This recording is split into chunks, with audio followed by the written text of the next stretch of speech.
Ang sabi ng verse 7, casting all your cares upon Him, for He careth for you. Ito masarap na aral. Bakit ba kasi? Kristiyano na tayo Nasa Diyos na tayo Bakit may kabalisan pa? Bakit may problema pa? Bakit may mga atake pa? Bakit may mga kung ano-ano kabigatan pa? Sabi ko, ang sagot dyan, verse 8. Alam nyo kung bakit may mga kabigatan? Alam nyo kung bakit may problema? Ang sagot, verse 8, kasi may kalaban. Sino yung kalaban? Diablo. Anong sabi sa atin? Bantayan natin siya. Kasi gumagala talaga siya. Humahanap talaga siya ng masisila niya. So kaya po, may problema sa verse 7, ang sagot, kasi sa verse 8, may kalaban. Ano dapat gawin natin sa kalaban? Ang sagot, verse 9.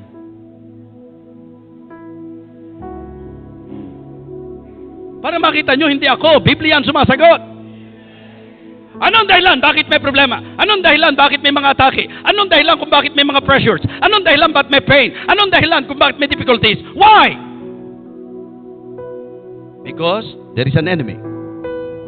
Verse number 8. Ano po gagawin ko? Anong gagawin ko sa kalaban? Verse number 9. Resist. Paano po kung ang tindi-tindi ng atake? Verse number 9. Resist, steadfast. Hindi ko kaya in the faith.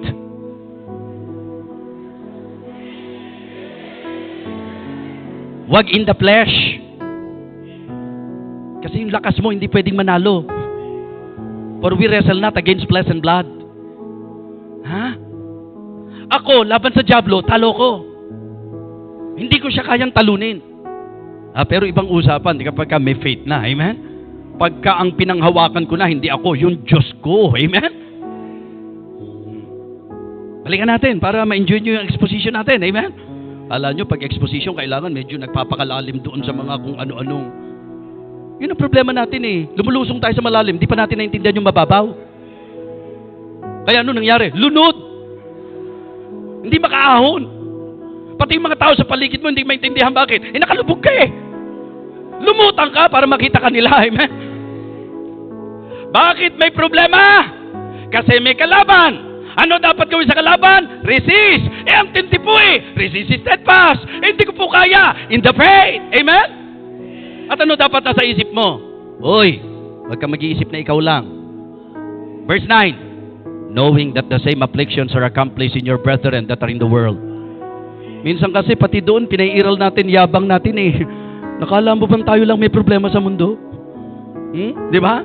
Kaya sinasabi natin, uy, tabi mo mukha mo may problema ako. Tabi mo yung mukha mo. May problema na ako, nakikita ang mukha mo. Tabi mo yan! Bigat ng pinagdadaanan ko. Tumabi ka dyan! Bakit? Kasi may problema ako. Ganun. Paano ko yung pinatatabi mo mas mabigat pala problema sa'yo? Ganun ba Mas ikaw ang tumabi, mas mabigat ang problema ko. Hindi ba nakita may dala akong jungle polo? Nakita mo to? Tumabi ka. Baka may kalagyan ka sa akin. Nagpaligsahan lang din. Problema pa ang naging paligsahan, mga kapatid. Pagka nagkakaproblema ka, titingin ka rin sa mga paligid. Ito bang mga ito walang problema? Tingin ko may problema din itong mga ito pero bakit sila? Kaya nila. Kung kaya nila,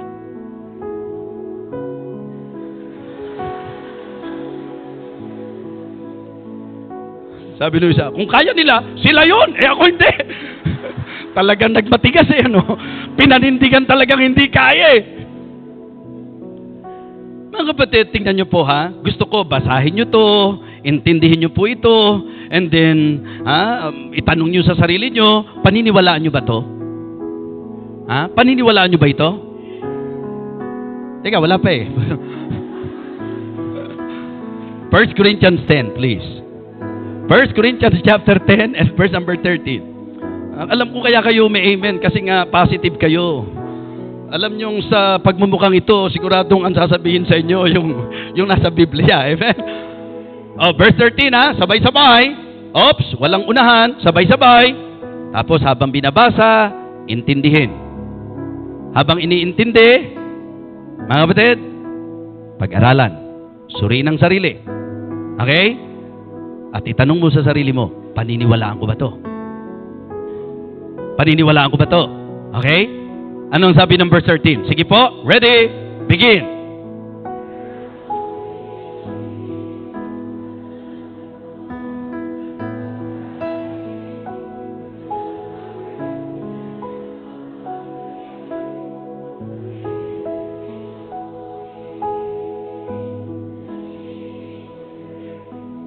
Pastor, ang ganda ng tunog ah. Tingin ko tama yan.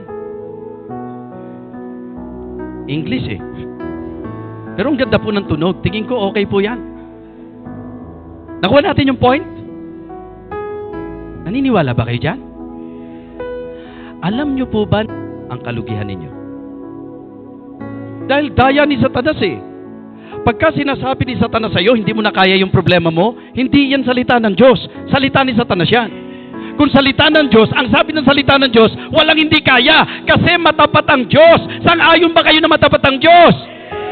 At dahil matapat ang Diyos, ang sabi niya, bibigyan daw niya tayo ng biyaya sa anumang pagsubok. Tama po? Sa usapan kasi ng pressure, dalawang bagay ang gusto ko maintindihan nyo na napagpapalit ng Bible. Pero parehong hinaharap natin. Ito po yung testings at saka yung temptation. Diba? Testings and temptations. Dito po ginamit yung salitang temptation, i-apply mo sa dalawang kalagayan. The same thing. Kung yan ay pagsubok, walang pagsubok na hindi mo kaya.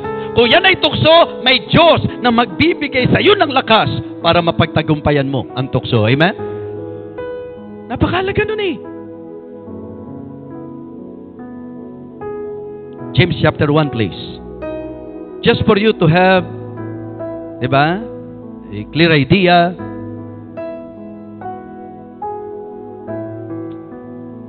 Habang binubuksan nyo po dyan, mga kapatid, ang sabi po ng Bible sa James chapter 1, verse number 2, my brethren, count it all joy when you fall into divers. Ano ho ang ibig sabihin ng divers? Yung mga sumisisid? Anong ibig sabihin ng divers? Iba-iba, sari-sari, di po ba? Ganun po eh. Count it all joy when you fall into diverse temptations, knowing this, that the trying of your faith worketh patience. Gusto ko lang pong ilit kayo na yung temptation dyan, lumalabas trial. Kasi yung flow of thought, ang sabi po mga kapatid, count it all joy when you fall into diverse temptation. Ang kasunod po, knowing this, that the trying of your faith. Ang context temptation eh. Tapos nung liliwanag po, that the trying of your faith. Meaning, yung temptation dito, pagsubok. Parang katulad nung verse number 12. Lundagan nyo po sa verse number 12. Okay? Ang sabi po ng verse number 12, blessed is the man that endureth temptation. Ginamit na naman yung salitang temptation. Pero ang kasunod na linya, anong sabi? For when he is tried. Testing na naman to. Trial na naman to. Kanina ang sabi, knowing this, that the trying of your faith. So yung temptation ginamit, yung word na temptation ginamit, na ang ibig sabihin, trying of your faith.